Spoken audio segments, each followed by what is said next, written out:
Hi, it's Lou Brown. I've been asked, how are trusts taxed? Well, that's a good question. And the answer is it really depends on what kind of trust it is. If it is a simple trust under IRS code 671 through 678, meaning that it's a flow-through trust, meaning that it flows through to the tax return of the beneficiary. So if you are the beneficiary of the trust, then it flows through to your tax return and you're taxed as you normally would be. There's a different kind of trust called, I call it the elite trust. It's an irrevocable complex trust.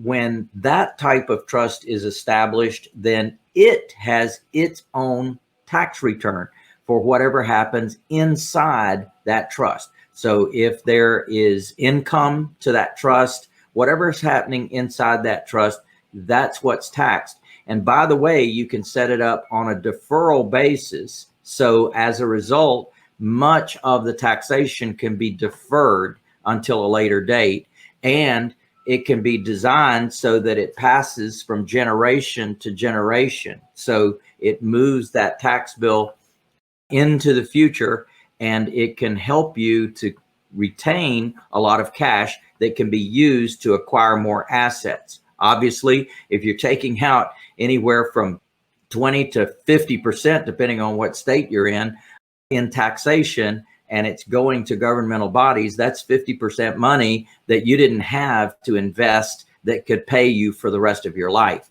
So it's very valuable to learn that taxes can be saved. And I say that the secrets are hidden out in the open. The tax code has many, many, many different benefits in it.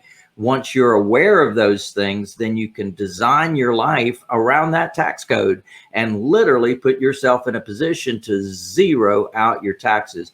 Very valuable thing. That's one of the things that we're going to be teaching at my upcoming event. It's called Maximum Asset Shield, MaximumAssetShield.com. You can learn more about my upcoming 4-day event where we're going to cover everything from soup to nuts. Literally, you bring a deed to class, you bring a title to class, you're going to learn how to actually transfer properties from your name into the trust name so that you can have it reviewed by an attorney. You've got all of the ducks in a row, so to speak. You've had all the thought patterns of who's going to get what, who's going to be the trustee. We're going to go over all the issues related to those things, who to choose as trustee, how to name the trust, what you're going to do with the trust, how you're going to set up your beneficiaries, what assets are going to be in the trust, how do you transfer those assets to the trust, all of those issues, and taxation. We're going to definitely have a